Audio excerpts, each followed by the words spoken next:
what was it like the early days? Because I know we started Tatango 10 years ago, and people thought text messaging, they didn't get it. You guys were even way earlier. What was it like? It was a lot of fun. You know, the team spent a lot of time together before we actually went out and started talking to customers.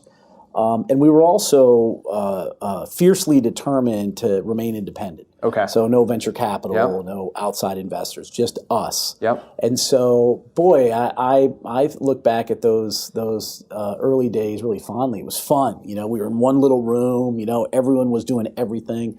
I cleaned the bathrooms. Yeah. You know, it was a lot of fun starting it up. That's interesting. Now, every business, even our business, it morphs in kind of over the course of time. You guys were at it for a long time. What changed? Like, or were you dead on? It was like mass kind of texting or the marketing. What changed over the course of and how many years was that, I guess? Well, so we opened the doors January 2007, and we sold the business last month, August 2019. So quite a long time. Did you do the math? No, I know. I was like, hopefully you don't ask that. Yeah. So 12 years, what changed over that in the business, and then what changed in messaging? What was like the big kind of catalyst moment? Well, boy, you know, if you think back to January 2007, that was the month Steve Jobs showed the world the iPhone. Yeah. And so the way that human beings use their mobile devices changed. I mean, I had, you know, some smartphones, I had a BlackBerry, but I never really used it to surf the internet. I certainly didn't know what an app was going to be. Yeah.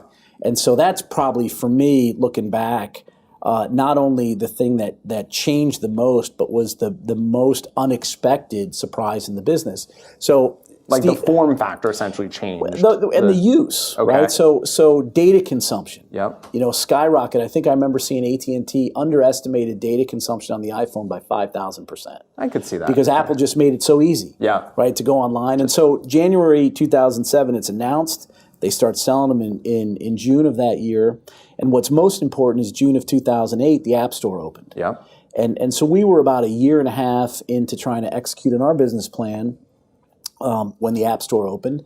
And all of the customers and prospects that we were talking to about messaging got appitis. Yeah. And apps became a phenomenon. Everyone had to have one. And the focus of the enterprise became, you know, we've got to build it, then it's got to be awesome, then we got to figure out how we're actually going to use it. And app has been a headwind for 3C's business and for other companies of our sort of category, you know, since then. And one of the decisions we made at the time, which I agree with today, was we were never going to be app builders. Okay. It never felt like work that we could do that would earn the kind of margin that we needed and the sort of repetitive revenue. Yeah. Like the recurring that we were built for. software. And so, you know, for years we were competing. That was email and the app were our primary competitors. And I think that we had an advantage over some of the cohorts in our space because we didn't have to worry about venture capital or private equity or debt. Because you guys bootstrapped it We essentially bootstrapped with it your the own whole money. way, and so the whole way till exit. Yeah, That's and so it very really rare. it really gave us, you know, the ability to keep focusing on what was most important to us. And what's always been most important to us was the quality of the customer that we serve.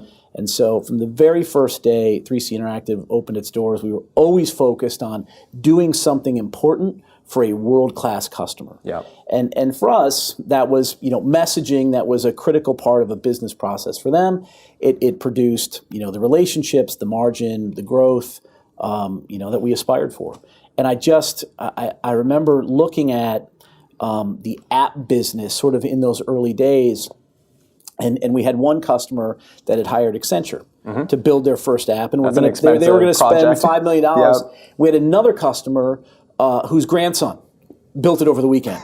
And I said, you know what? The grandsons are going to win, right? I just don't see us, our team, being able to build a successful business in apps.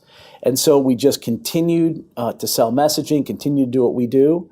And thankfully, in 2015, we discovered RCS and went all in. Who was the first customer, like the first paid customer for you guys? For 3C Interactive? Yeah. Like in SMS stuff. So I'll answer a slightly different question. So as a small, young company, it's really hard to get the sort of world-class Fortune 100 company we aspire to. The very first one that took a chance with us was Disney. Oh, okay. That's a pretty big company. They were our first real quality name brand customer, specifically ESPN. Okay. So owned by Disney, ESPN. And so ESPN, you know, they were an early user of messaging. They had tried to launch their own MVNO. They'd really seen the power of mobile, but had yet to develop a model that was working for them.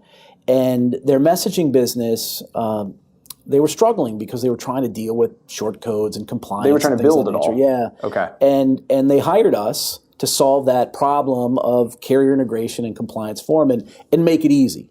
And that's always been 3C's approach, make it really easy to use messaging. And it's a little better now, but in those early days, it was really hard to get your short code approved and understand, you know, the different carrier requirements, and that's what we were good at. That's what we built our reputation on.